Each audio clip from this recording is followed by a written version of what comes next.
Eu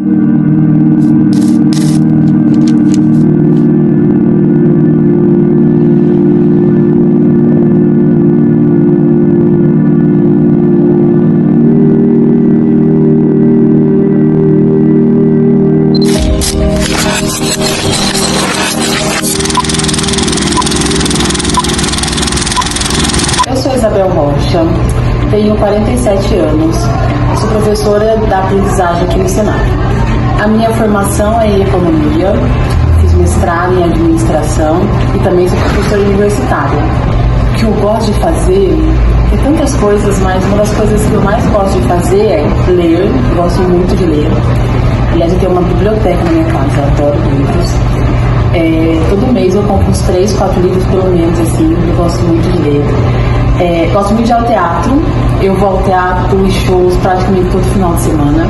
Algo que os meus pais sempre gostaram muito de música, muito de show, mesmo morando no interior, era algo que sempre que tinha oportunidade a gente fazia. Então, algo que eu continuei fazendo a vida toda. Então, eu gosto muito de ir a shows, teatro, são as coisas que eu mais gosto de fazer.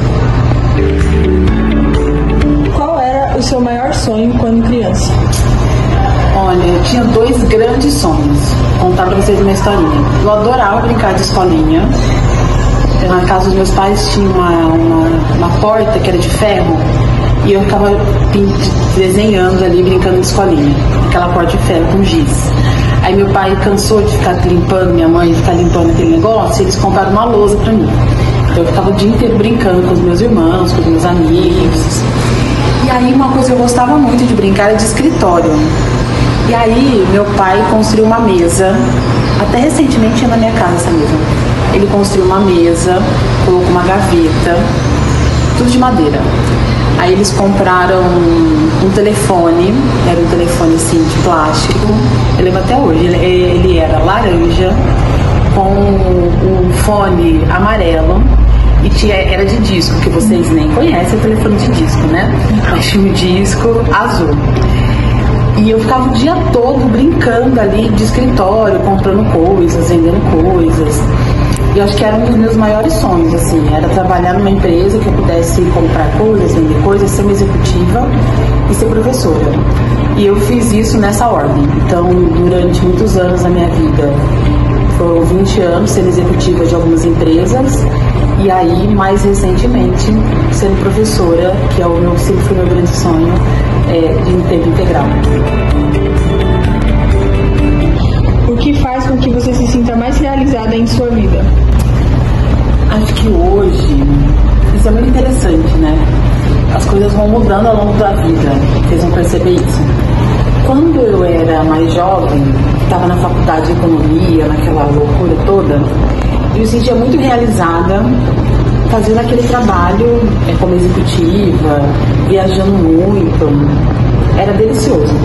Mas chega um momento que o que te faz vai mudando muito, né? E principalmente quando eu fiz 40 anos, mudou uma chave muito grande na minha cabeça. O que me faz hoje ser realizada é conseguir compartilhar o meu conhecimento. Eu comecei a sentir necessidade de compartilhar o meu conhecimento. Porque eu sempre pensei que eu tive o que deveria ser algo comum, eu tive o privilégio de ter uma família estruturada, de conseguir estudar. Por ser uma mulher preta, isso é uma raridade, mas os meus pais sempre foram muito... isso era uma coisa muito rígida na minha casa, a gente tinha que ir para a faculdade, e eles trabalharam muito para que isso acontecesse. E eu comecei a me questionar, o que eu faço com todo esse conhecimento? Então hoje o que me faz ser realizada é conseguir fazer isso. Então a sala de aula me dá esse privilégio e essa realização. O que o racismo te ensinou sobre você mesmo? Falar de racismo é sempre muito complicado, né? Acho que primeiro, uma das coisas que a gente aprende a gente precisa saber que a gente é negro. Parece que é simples, que é só olhar no espelho, mas não é assim que funciona. Tem algumas situações, durante muitos anos, eu não sabia, ou melhor, eu sofri racismo minha vida toda, mas eu só fui perceber esse racismo muito recentemente. Eu tive sorte de, ao longo da minha carreira, encontrar pessoas que me deram suporte e que não me limitaram pela cor da minha pele. Mas nesses espaços que eu estava, eu era a única mulher negra. E aquilo deveria me dizer alguma coisa, só que não me dizia nada naquele momento, né? Eu só fui perceber o racismo mais recentemente. E é uma coisa absurda, porque enquanto você não consegue perceber que você é uma pessoa preta, muitas vezes você vai reproduzindo coisas que as pessoas brancas falam sem perceber, sabe? E aí, uma coisa que eu observei, quando eu comecei a me posicionar mais em relação a essas questões, as pessoas foram se afastando de mim. Isso é muito triste, isso se chama racismo, mas ao mesmo tempo me trouxe uma consciência maior. E hoje eu estudo muito sobre o assunto, quero sempre saber sobre o assunto, e eu sou uma pessoa melhor a partir disso. Então acho que o racismo me trouxe essa consciência de que eu sou uma pessoa preta e que eu vou sim sofrer racismo, mas eu preciso lutar, aprender e especialmente entender que este lugar vai me tornar uma pessoa melhor. Não pelo sofrimento, mas pelo conhecimento e pela luta para que outras pessoas não passem a mesma coisa. Como foi a sua infância e quais valores você carrega dessa época? Gente, minha infância foi maravilhosa. Eu sou do interior de São Paulo, uma cidade chamada Bebedouro, fica uns 400 quilômetros aqui em São Paulo. Uma cidade pequena. E eu morava num bairro que é um bairro pequeno até hoje. E tinham várias crianças da minha idade. E a gente brincava muito na rua, acho que é um privilégio que nós tivemos, a gente brincar muito na rua.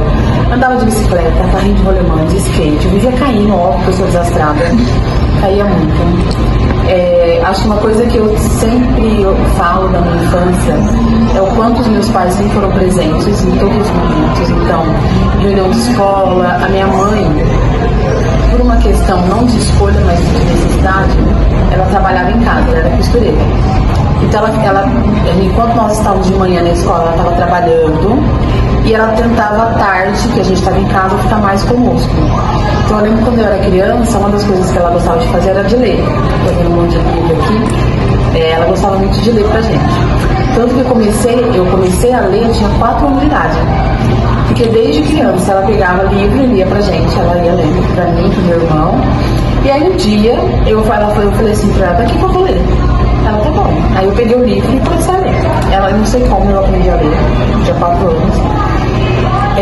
Mas eu acho que essa é uma questão, meus pais sempre estimularam muito a gente a fazer coisas, a ir pra biblioteca, a estudar, a superar os nossos medos, a ser responsáveis. Uma coisa que eu nunca vou esquecer que meus pais fizeram quando eu tinha 9 anos. Lá na minha cidade tinha um programa da prefeitura que chamava Interior na Praia. E as crianças que nunca tinham ido à praia, eu era das crianças, podiam se inscrever para ir para a praia, de graça. Aí eu me inscrevi. E acho que meu pai deixa eu ir, né? Minha mãe não vai ir. Aí, beleza, me inscrevi, meus pais, tá bom, se você for sorteado, você vai. E aí tinham só 2 meninas da minha escola, eu e outra menina. E o pai da outra menina não deixou ela ir. Então só sobrou quem? Eu. E aí, com 9 anos, fui eu pra praia. Então fui pra Mongaguá, a gente ficou em Mongaguá. A gente foi em vários lugares. Uma semana eu tinha 9 anos sozinha, só com os professores. Detalhe, na época não tinha celular, tá, gente? Quando eu tinha 9 anos, não tinha celular. E nem tinha telefone fixo na casa da minha mãe. Como que minha mãe sabia da gente? Tinha uma rádio em Bebedouro chamada Rádio Bebedouro. Tinha um programa chamado Rotativa, 11 horas da manhã. Nesse programa, as professoras ligavam para a rádio. A rádio, ela falava o que nós tínhamos feito no dia anterior e o que a gente ia fazer naquele dia. E aí, na rotativa, o locutor falava disso. É assim que minha mãe sabia das coisas. Existe uma tradição, história ou receita de família que você carrega com carinho? Essa é uma questão muito importante, né? Minha família é cheia de tradições. Eu tive o privilégio de conviver com a minha avó, que faleceu ano passado, com 92 anos. histórias, né? Eu gostava muito da minha avó. Então, assim, ela conheceu o meu tataravô, que era um homem escravizado, então ela contava das histórias dele. Então, assim, eu conheço muita coisa. E tem muitas coisas que a gente gosta muito. Nós temos uma tradição na minha família que é uma galinhada, que é na sexta-feira santa. Essa tradição é da época da minha bisavó. Então, como que era isso? Na sexta-feira santa, as pessoas católicas, elas não comem carne, né? Então, essa galinhada é uma tradição da época da minha bisavó. Na época, eles moravam na fazenda, como que funcionava? Tinha que roubar a galinha do vizinho à noite. E aí, meia-noite, matava a galinha, depenava a galinha e fazia a galinhada a partir da meia-noite. Então, essa galinhada estava pronta, sei lá, 3 horas da manhã. Mas, modernamente, essa tradição foi... Nunca deixamos de fazer. Aí depois era na casa da minha tia, que tinha fogão a lenha. Só que aí a gente já era com a galinha do mercado já, né? Só que o que acontece é que a gente começava a fazer a galinhada meia-noite. Aí agora, a tradição do pessoal mais novo, a gente continua, só que é na minha casa agora. Porque na casa da minha mãe tem fogão a lenha agora. E aí a gente come à meia-noite. Esse ano foi a primeira galinhada sem a minha avó, porque minha avó ano passado ela estava na galinhada conosco. E esse ano foi o primeiro ano sem ela. E a gente decidiu que para a tradição continuar, alguém mais novo tem que saber fazer galinhada. E aí eu, a minha mãe e a minha prima decidimos aprender. Então esse ano a galinhada foi feita por nós. Porque a gente precisa continuar, né? A tradição, né? A hora que não tiver mais os velhinhos, a gente precisa continuar. Então essa é uma tradição muito bacana. A gente se reúne toda a sexta-feira santa pra gente comemorar. É muito importante, né? Qual conselho você daria para o jovem de hoje? Olha, é um conselho também fora de moda, né? Eu ouvi um monte de gente falar, mas eu acho que um dos conselhos que eu digo para os jovens é estude, né? Acho que a gente tem visto muitos influencers falando não precisa estudar, vai dar tudo certo, começa a vender as coisas pela internet online, você vai ficar rico. E eu fico me perguntando se essas pessoas estão ricas fazendo isso, né? Eu fico chocada com várias pessoas falando sobre isso. E não existe outra forma de mobilidade social que não seja a educação. Não existe, né? Então, se a gente está falando de um jovem da periferia, eu sei que é muito mais difícil. Os recursos, a estrutura, é muito mais difícil. Mas o que eu posso dizer é: pesquisem, procurem alternativas, apesar das dificuldades, porque essa é a única forma de você mudar a sua vida e da sua família.